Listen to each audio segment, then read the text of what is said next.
আপনাদের ট্রু ক্রাইমের ঘটনা শোনাতে শোনাতে আমি অন্তত একটা জিনিস খুব ভালো করে বুঝে গেছি যে মানুষের জীবন খুব আনসার্টেন। আজকে আপনি ভালো আছেন, পর মুহূর্তে আপনি খারাপ থাকতে পারেন। ধরুন কোথাও একটা গেছেন এবং অন্য কোথাও কোনো একটা ঘটনা ঘটেছে, অ্যান্ড সেই ঘটনা ঘটার জাস্ট 4 দিন পর আপনার বাড়িতে পুলিশ আসলো, আপনাকে কিছু না বলেই তুলে নিয়ে গেল, আপনাকে কোর্টে পেশ করা হলো এবং আপনি জানতে পারলেন যে আপনি একজনকে মেরে দিয়েছেন। কিন্তু এটাই সব থেকে বড় ব্যাপার না।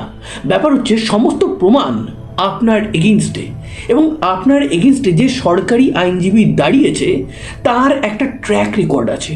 সে কোনোদিনও কোনো কেস হারেনি। আপনি জানেন আপনার নিশ্চিত ফাঁসি হবে। 6 মাস আপনি জেলে থাকছেন শুধুমাত্র এই চিন্তা নিয়ে। ভাবুন তাহলে সেই 6 মাসটা এই পৃথিবীতে থেকেই আপনি কিভাবে নরক দর্শন করবেন। আজকের ঘটনা হচ্ছে জুয়ান ক্যাটালানের। এই জুয়ান ক্যাটালান, তার অ্যাকচুয়াল যে ফাদাররা আছে তারা সাউথ আমেরিকাতে থাকতো। একটা সময় তারা মাইগ্রেট হয়ে আমেরিকার ক্যালিফোর্নিয়ার লস অ্যাঞ্জেলেসে এসে বসবাস শুরু করে। যদিও এই লস অ্যাঞ্জেলেস বা বলতে পারেন পুরো ক্যালিফোর্নিয়ার ডিস্ট্রিক্টটাই একটা সময় মেক্সিকোর পার্ট ছিল, কিন্তু পরবর্তী সময় সেটা আমেরিকার কাছে চলে আসে। জুয়ান ক্যাটালান ওখানে থাকছিল, সে বিয়ে করেছে, তার একটা 7 বছরের মেয়ে আছে যাকে সে খুব ভালোবাসে। তার পরিবারে কোনো প্রবলেম নেই, কিন্তু তার পরিবারের অন্যদিকে একটা প্রবলেম ছিল। তার দাদা মারিও, তার কিছু ক্রিমিনাল রেকর্ড ছিল। সে নানান রকম গ্যাংয়ের সাথে যুক্ত ছিল, নানান রকম ইল্লিগাল জিনিসপত্র সে বিক্রিও করত।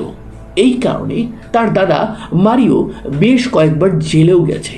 আর উল্টো দিকে জুয়ান, সে একজন নিয়ম মানা আমেরিকান, কিন্তু জুয়ানের এগেনস্টেও ছোটোখাটো কিছু কেস আছে। ধরুন এই গাড়ি স্পিডিং করেছে, তার জন্য চালান কেটেছে, এইরকম টুকটাক আছে। তারিখটা চলে আসে 16 মে 2003। সেদিন সকালবেলা সে ব্রেকফাস্ট করে তার কাজের জন্য সবে বেরোবে। দ্যাট দ্য মোমেন্ট সে দেখতে পায় বড় বড় 3-4টে কালো গাড়ি তার বাড়ির সামনে এসে দাঁড়িয়েছে। সে অবাক হয়ে যায়। সে দরজা খোলার আগেই কিছু পুলিশ অফিসার, তারা তখন পুলিশের ড্রেসে ছিল না, ঘরের মধ্যে ঢুকে আসে এবং এসে কিছু না বলেই তাকে চুপচাপ গাড়িতে ভরে নিয়ে চলে যায়।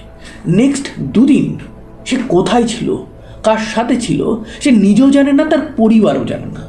তারপর তাকে কোর্টে তোলা হয়, এবং যখন কোর্টে তোলা হয় তখন প্রথমবারের জন্য জুয়ানের ওয়াইফ আলমা জানতে পারে তার হাজব্যান্ডকে খুনের কারণে অ্যারেস্ট করা হয়েছে, তার হাজব্যান্ড খুন করেছে। এইটা শোনা মাত্রই আলমা ভেঙে পড়ে এবং সে বিশ্বাসই করতে পারছিল না যে তার ডিয়ারেস্ট হাজব্যান্ড সে কাউকে মারতে পারে। কাকে মেরেছে? মেরেছে সে মার্থা বলে একটা মেয়েকে। এই মার্থা রাস্তার পাশে 13 মে ঠিক 10:40 সময় এক বন্ধুর সাথে কথা বলছিল। সেই সময় 2জন বাইক আরোহী আসে এবং মার্থাকে গুলি মেরে চলে যায়। একমাত্র প্রত্যক্ষদর্শী ছিল মার্থার সেই বন্ধু। মার্থার সেই বন্ধুকে যখন বলা হয় যে কে মেরেছে, তাকে কি তুমি দেখেছো, তখন সেই বন্ধু শুধুমাত্র এইটুকুই বলে যে যে মেরেছিল সে একজন ল্যাটিনো ছিল আর তার মুখে দাড়ি ছিল। এই দুটো জিনিসের সাথে জুয়ানের হুবহু ম্যাচ করে যায়, বাদ বাকি অন্য কিছুই ম্যাচ করে না। ইভেন সেই প্রত্যক্ষদর্শী কোনো ফেসের অবয়ব সেটাও দিতে পারেনি। ল্যাটিনা এই জিনিসটা কি? যারা সাউথ আমেরিকা থেকে এসে আমেরিকাতে থাকতে শুরু করেছে, তো ওখানকার মানুষরা তাদেরকে ল্যাটিনা বলে। জুয়ানকে কোর্টে পেশ করার পর তাকে জেল কাস্টাডিতে পাঠিয়ে দেওয়া হয়। ট্রায়াল শুরু হয়। এইদিকে জুয়ান বারবার একটা জিনিস বলছে যে যেদিন আমি নাকি মার্থাকে খুন করেছি সেই দিন, সেই সময় আমি একটা স্টেডিয়ামে বেসবলের ম্যাচ দেখছিলাম, লস অ্যাঞ্জেলেস ভার্সেস আটলান্টা, যে ম্যাচে 11-4 লস অ্যাঞ্জেলেস হেরে গেছিল। তো এই জায়গাতে এসে জুয়ান নিজের কথা রাখছে, কিন্তু জুয়ানের কথা কেউ বিশ্বাস করছে না। পুলিশ যখন তাকে জিজ্ঞাসাবাদ করে তার তরফের কোনো কথাই শোনা হয়নি। এটা জুয়ানের বক্তব্য। জুয়ান আইনজীবী ঠিক করবে, কিন্তু তার পক্ষে কোনো আইনজীবী দাঁড়াচ্ছে না। কেন দাঁড়াচ্ছে না? যে মার্থা এই কেসে খুন হয়েছে এবং যার খুনের জন্য জুয়ান সেই সময় জেলে ছিল, সেই মার্থা হচ্ছে পুলিশের সিক্রেট এজেন্ট, যে পুলিশকে হেল্প করছিল ড্রাগের এগেনস্টে ফাইট করার জন্য। তো সেহেতু এই রকম ইম্পর্টেন্ট একটা উইটনেসকে কে মারল? উল্টো দিকে জুয়ানকে এখন কেন অ্যারেস্ট করা হয়েছে? দুটো জিনিসের জন্য অ্যারেস্ট করা হয়েছিল। এক, প্রত্যক্ষদর্শী বলেছে ল্যাটিনা ছিল। দ্বিতীয়ত, তার মুখে দাড়ি ছিল, এই জিনিসের সাথে ম্যাচ করে যাচ্ছে। আর উল্টো দিকে জুয়ানের যে দাদা ছিল, সে তো টুকটাক ক্রাইম করতো, অনেক ক্রাইম সিন্ডিকেটের সাথেও যুক্ত ছিল। তার দাদা মারিও, যে কেস কোর্টে চলছিল, তার উইটনেস ছিল মার্থা। তো পুলিশ দুয়ে দুয়ে চার করে এইভাবে জুয়ান এবং তার দাদা মারিওর একটা কানেকশন বসায় এই খুনের কেসে। এবার সরকারি আইনজীবী সরকারের পক্ষ থেকে, পুলিশের পক্ষ থেকে লড়াইটা লড়বে, এবং সেই আইনজীবীর নাম হচ্ছে বেথ। আইনজীবীর এমন একটা ট্র্যাক রেকর্ড আছে যে সে কোনো কেসে কোনোদিনও হারেনি। তো তার হাতে কোনো কেস আসলে অপর দিকের যে অপরাধী আছে তার মোটামুটি সাজা হবে, এটা 100% কনফার্ম। এটা জানার পর জুয়ান ক্যাটালান একদম ভয় পেয়ে যায়। তার পক্ষে কোনো আইনজীবী দাঁড়াতেও চাইছে না। কেন দাঁড়াতে চাইছে না? তারা জানে বেতের এগেনস্টে তারা হেরে যাবে। তো তারা সবাই আগের থেকে হাত তুলে দিয়েছে। জেলে যখন সে ছিল তখন তার এক কয়েদির সাথে পরিচয় হয়। সেই কয়েদি বলে যে তুমি যদি সত্যি সত্যি অপরাধ না করে থাকো, এটা যদি একজন আইনজীবীকে প্রমাণ করে দিতে পারো, তাহলে সে তোমার কেসটা লড়বে এবং তোমাকে জেল থেকে যে করে হোক বার করে ছাড়বেই। আর সেই আইনজীবীর নাম হচ্ছে টড। টডকে ডাকা হয়। টড প্রথমে এই কেসটা নিতে চাইছিল না, কিন্তু টডকে জুয়ান যখন অনেক বোঝায় যে আমি নির্দোষ, আমি কোনো ক্রাইম করিনি, আমাকে এখানে ফাঁসানো হচ্ছে, পুলিশ আমার কোনো কথা শোনেনি, সমস্ত প্রমাণ আমার এগেনস্টে প্ল্যান্ট করা হচ্ছে, তখন টড জুয়ানকে বলে যে তুমি প্রথম থেকে বলো 12 মে যেদিন মার্থাকে মারা হয়েছিল সেদিন তুমি কোথায় ছিলে? জুয়ান বলে সেদিন আমি আমার 7 বছরের মেয়েকে নিয়ে খেলা দেখতে গেছিলাম। আমি স্টেডিয়ামে 3 থেকে 4 ঘন্টা ছিলাম, তারপর বাড়ি চলে আসি। উল্টো দিকে টড দেখতে পায় যে টাইমটা জুয়ান ওই স্টেডিয়ামে ছিল, ঠিক এক্স্যাক্টলি ওই টাইম ফ্রেমের মধ্যেই মার্থাকে খুন করা হয়েছিল। এবার মার্থাকে খুন করতে যে প্রত্যক্ষদর্শী দেখেছিল সে তো ক্লিয়ারলি বলতে পারেনি যে কে করেছে, তার অবয়বও দিতে পারেনি, জাস্ট ছোট্ট দুটো বিশেষণ দিতে পেরেছে, এছাড়া কিছু নেই। তো ওইখানে গিয়ে তো কেস ঠিকবে না, কিন্তু আইনজীবী চাইলে ওইটুকু প্রমাণ দিয়েই একে ফাঁসির কাটে ঝোলাতে পারে। তো সেহেতু টডের উপর বড় দায়িত্ব। টড ভাবে যেহেতু এ স্টেডিয়ামে ছিল, স্টেডিয়ামে প্রত্যেকটা ম্যাচ তো লাইভ সম্প্রচার করা হয়, তার তো একটা রেকর্ড থাকে, তার তো একটা ভিডিওগ্রাফি হয়। তো সেইখানে টডকে কি কোনোভাবে দেখা গেছে? এর আগে কিন্তু কোর্টে অলরেডি ওই ম্যাচের 2টো টিকিট প্রেজেন্ট করে দেওয়া হয়েছিল, কিন্তু সরকারি আইনজীবী বেথ সে বলে যে এই রকম টিকিট বাইরে অনেক জায়গা থেকেই ব্ল্যাকে কিনতে পাওয়া যায়। তো জুয়ান কিনে নিজের অ্যালিবাই তৈরি করে নিজের দাদাকে বাঁচাতে গিয়ে ক্যাথিকে খুন করেছে। এবার তাকে প্রমাণ করতে হবে স্টেডিয়ামে সেদিন সে ছিল। টিকিট এই অপশানটা ক্যান্সেল হয়ে গেছে টডের জন্য। এবার টড চাই যেখানে ম্যাচ অথরিটি আছে সেখানে গিয়ে জিজ্ঞাসাবাদ করে 3 থেকে 4 ঘন্টার পুরো ভিডিও ফুটেজ বার করে, এবং সেই ভিডিও ফুটেজের একটা জায়গায় সত্যি সত্যি দেখা যায় জুয়ান এবং তার মেয়েকে। কোর্টে যখন ওটা পেশ করা হয় তখন সরকারি আইনজীবী বলে যে এখানে যে জুয়ান আছে আর তার মেয়ে আছে এটা কোনোভাবেই প্রমাণ করা যায় না। তার কারণ ওই যে ভিডিওটা ছিল সেই ভিডিওটা খুবই আবছা ছিল, খুবই লো কোয়ালিটি ছিল, এবং 58,000 দর্শকের মধ্যে এক ফাঁকে একটা অংশে মাত্র দেখা গেছে জুয়ান আর তার মেয়েকে। তো কোর্ট 100% শিওর হতে পারছে না। এবার জুয়ানের যে আইনজীবী টড, তার উপর আরও দায়িত্ব চলে আসে যে না, সে অন্তত বুঝতে পেরেছে জুয়ান দোষটা করেনি। তাহলে জুয়ানকে বাঁচাতেই হবে। এবার সে যাবে কোথায়? সে সেই সময় জানতে পারে ল্যারি বলে এক কমেডিয়ান ডাইরেক্টর, সে এইচবিওতে একটা ডকুমেন্টারি বানাচ্ছে আমেরিকার বেসবলের হিস্ট্রি নিয়ে। তো সেইখানে সে ওই ম্যাচটা কভার করতে গেছিল। তার কাছে টড যায়, গিয়ে পুরো ব্যাপারটা বললে সে সমস্ত ডিভিডি তাকে দিয়ে দেয়। টড এক এক করে দেখতে থাকে। ল্যারি বলে যে এত বড় লেন্থের প্রত্যেকটা ভিডিও তুমি দেখে জুয়ানকে কোথাও আইডেন্টিফাই করতেই পারবে না। কিন্তু টড সে বলে আমাকে করতেই হবে আমার মক্কেলের জন্য। এবং একটা সময় গিয়ে টডের কথা সত্যি হয়ে যায়।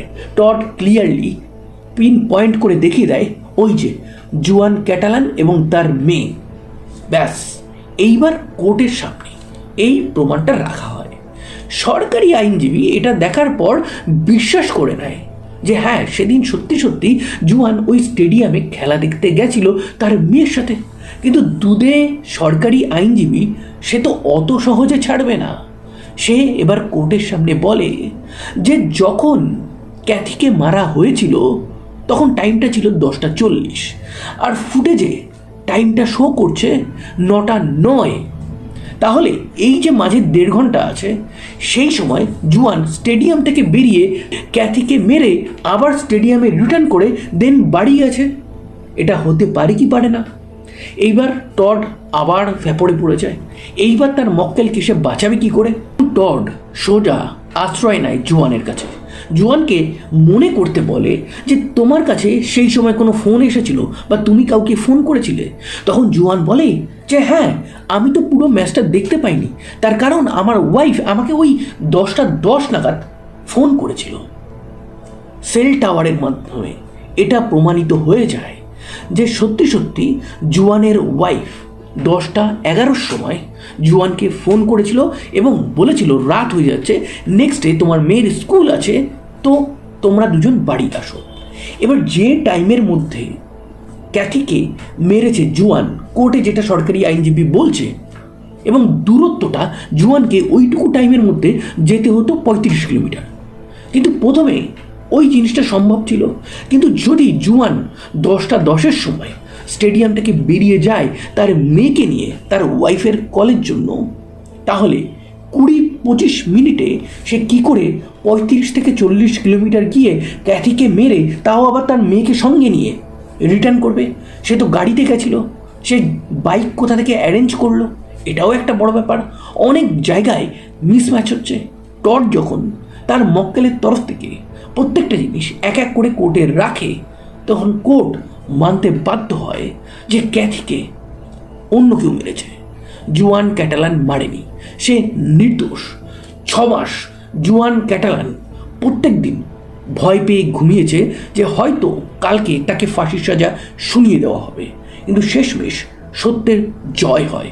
এই ক্ষেত্রেও 6 মাস দেরি হলেও জয় হয়েছে। জুয়ান জেল থেকে বেরিয়ে তার মেয়েকে, তার ওয়াইফকে জড়িয়ে না ধরে তার আইনজীবী টডকে জড়িয়ে ধরে এবং বলে যে তুমি না থাকলে হয়তো আমি 1 বছর পর ফাঁসি কাটে তুলতাম। তখন জুয়ান ক্যাটালানের আইনজীবী বলে এত সহজে পুলিশকে ছেড়ে দেওয়া যাবে না, তুমি উল্টে মানহানির কেস করো।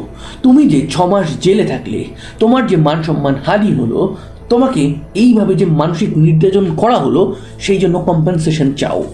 সে কেস করে এবং সেই কেসে জুয়ান ক্যাটালান জিতে যায়।